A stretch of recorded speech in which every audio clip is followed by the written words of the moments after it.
what's going on? It's Ash here coming at you today in Clash Royale. How are you guys doing? Thank you for joining me today in this episode of, I don't know even what type of deck to classify this as.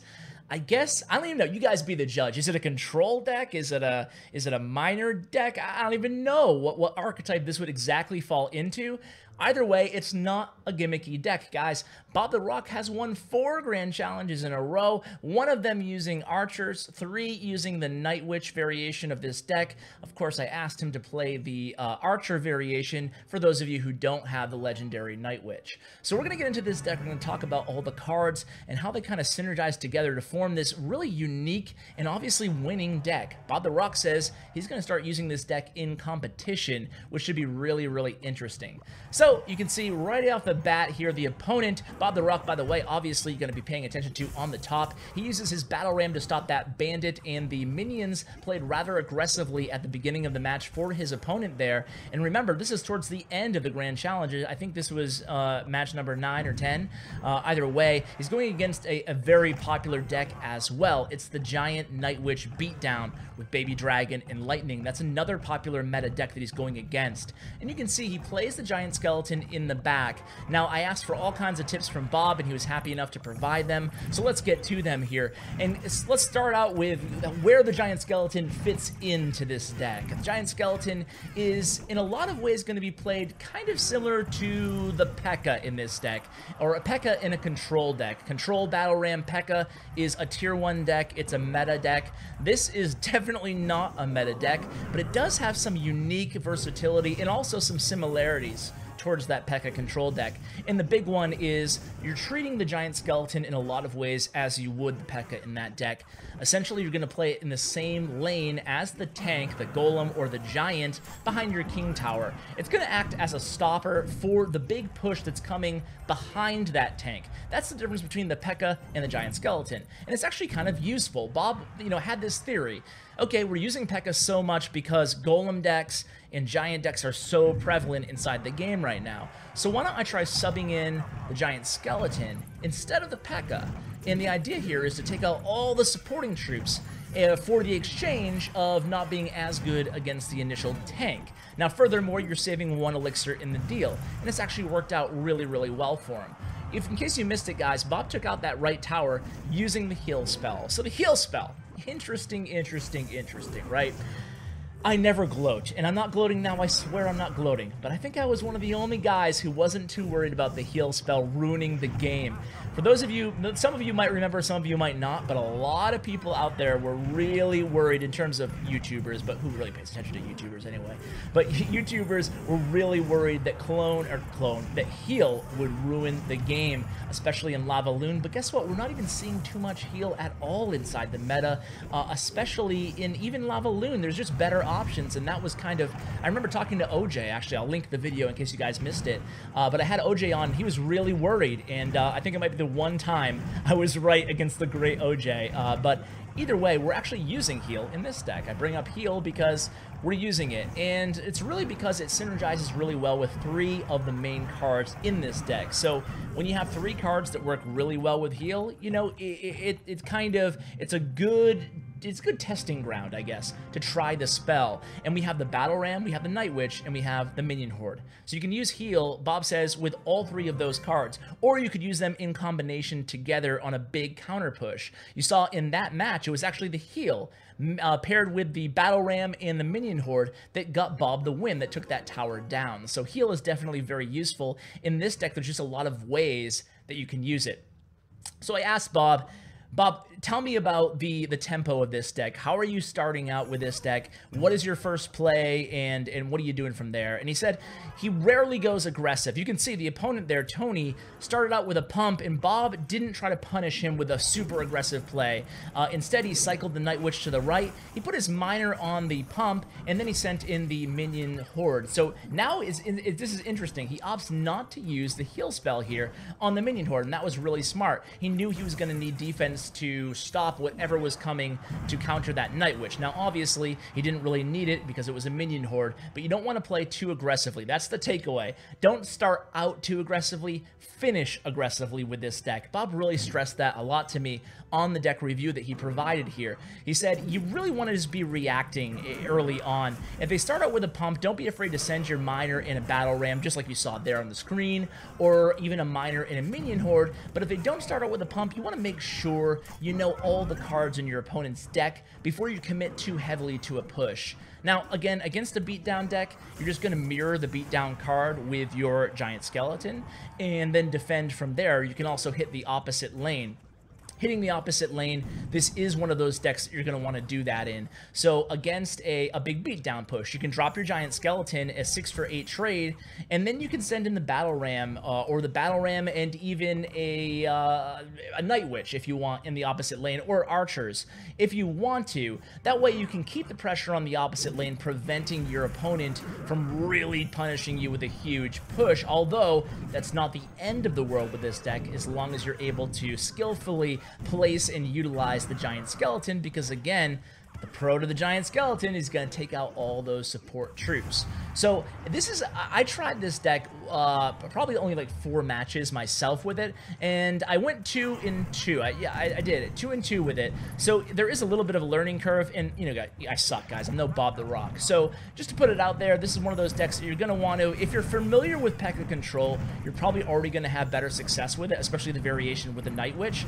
But I'm not a big P.E.K.K.A. control player, even though I really do enjoy the deck. But I play mainly Three Musketeers on my main account here, so there is definitely a learning curve. But check out this heal, man. The heal against Bobtherock, I should say, not for Bob, but it provided those 2 Musketeers to stay alive with the minion horde. Funny that I just said the heal is so unpopular, and we see it really in both decks here in this matchup. So check this out, guys. Bob's tower, King Tower, is down to 600 HP, but there's only 8 seconds left in this match. Battle Ram connects. He has tons of troops on the King Tower. Is it going to be a 3 crown? Oh, yes, at the very last second, he pulls off the 3 crown there. So definitely a little bit sketchy there with the minion horde and the musketeers on the King Tower. But really, that 3 musketeer heal deck is the #1 deck that we're seeing heal with in the meta. So it's interesting to see it used in another deck here. So this time we're going to be going against April, I guess, from Monaco. And he's going to be playing, is it Splash Yard or is it just a control-y battle ram deck? I watched the replays. It is. You see the P.E.K.K.A. there. It's a P.E.K.K.A. control deck with Night Witch. It's another really, a few people have asked me for really good Night Witch decks. This is a really solid one being played at the top here with Bandit as well.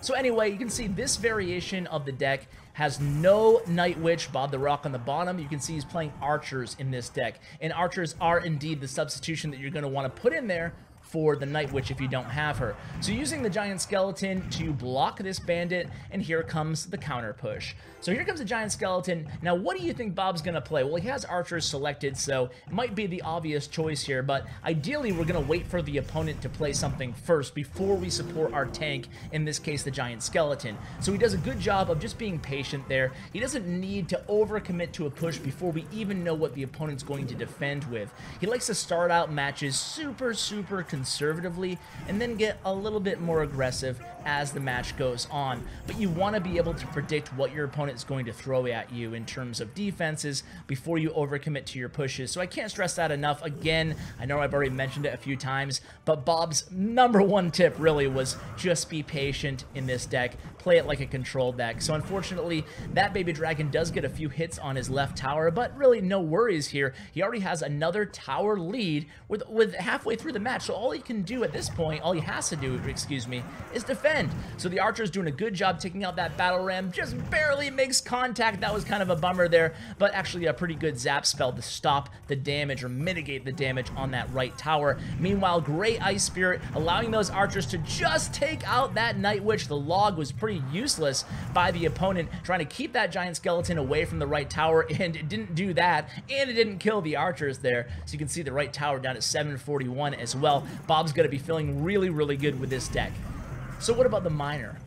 Where's the miner play into all this? Well, The miner has 3 uses, I guess, a lot of uses, but 3 main ones. Number 1 is, if you use the minion horde on defense, you can use the miner to tank for the minion horde, then you can have heal ready on the counter push. Number 2 is, the miner's going to go in there for the battle ram as well. You can combo the miner and the battle ram, and it makes the defender have to commit to stopping the miner first. Then you place the battle ram, and oftentimes they want to use skeleton to predict the miner, but they can't use it on the battle ram. You just kind of take a one counter out of their arsenal there. And lastly, and probably most importantly, oh, look at this giant skeleton value here. Boom! It kills that battle ram right in the lane, baby. So miner to distract. Oh, he could have distracted that baby dragon, but look at that. He heals up the minion horde instead, and that's going to be, oh, it was going to be goodbye tower, but not enough time left on the clock. And that's the power of the heal spell when used timely. Just don't overuse it or use it when your troops are going to die anyway. Just be very careful with the heal. There is a little bit of a learning curve to the heal spell. Kind of like the rage. You don't want to drop a rage on a troop that's about to die. It's not going to do anybody any good. So the heal is the same way. Make sure you have enough minions left standing, and make sure your opponent doesn't have arrows in their hand as well, okay? So the third and most important usage of the miner, lest I forget, is to take out the pumps. So anytime your opponent pumps, you want to send in that miner in a ram or miner in a minion horde, but you're always going to want to put your miner on the opponent's elixir collector. So let's go against this deck here. It's a lava loon deck. Okay, this should be interesting. I specifically requested that Bob share a lava loon example, so he has come through for me. So how are we going to handle lava loon? Well, again, you have a decent amount of options here. You have the Night Witch or the Archers, depending on what version you're using to stop that Lava Hound. And you have the Giant Skeleton. Giant Skeleton's bomb hits air units, so that's really handy for you guys using this deck. And you have Ice Spirit, of course. You have Minion Horde, so you have answers to Lava Loon. And this opponent does have arrows, like we talked about. Arrows actually being a good counter, I guess, or a good mitigator to the heal spell, essentially negating heal. But you can see he's still going to be able to use heal, I think, in this match to his advantage. But check this out, guys. The opponent overcommitted, I guess. It didn't really even overcommit. This deck is just so strong that he opts to use arrows against the Minion Horde. Meanwhile, the Giant Skeleton and the Night Witch are easily going to take down that right tower. Bob, again, in a commanding position early on in this match. Isn't it funny how all these replays in the first half, the first minute and a half of the match, Bob already takes down a tower, even when he's not playing aggressively. It's a counter-aggressive deck, meaning that you're not going to make the first move, your opponent is. Then you defend, and hopefully you punish them. So here comes minions. Don't have to even worry about them. The opponent here looks like he's thrown in the towel, but this is such a unique deck, and that's the thing, getting back to the Giant Skeleton and the heal, being in a minor Minion Horde Battle Ram deck and Night Witch slash Archers. You just have such a surprise factor to this deck. You know, it's like your opponent's not expecting to see a Giant Skeleton, especially this late into challenges. So, you know, I really encourage you guys to give this deck a try. It's a lot of fun. Even like shutting down Lava Loon Lightning here, there's really nothing for the opponent to Lightning other than the Night Witch in this deck, and so many people are carrying Lightning in the meta right now. So even this Minion Horde against the Lava Loon is going to die to the arrows there. And I was going to say, is the balloon going to get to the tower? It is indeed. So he's going to lose his left tower. So now Bob has to take out this left tower in return. I bet he has the heal spell ready here. Is he going to drop it? This would be a great time for heal, Bob. There it is. Heal is down. Beautiful heal, allowing everything to stay alive, or at least the Night Witch anyway, aka Night Witch, not everything. But you can see he did work against that tower, and just great work with the heal. It's just such a fun deck to play. I had a great time. Even on my 2 losses, I really enjoyed the deck. So guys, that's going to do it for today's video. Make sure you check out my YouTube partner, Bren Chong. His information is in the description below. Just wanted to thank you all for continuing to watch and support my videos. It truly means the world to me. I say that a lot, but I mean it, guys. Thank you so much. And as always, take care, guys.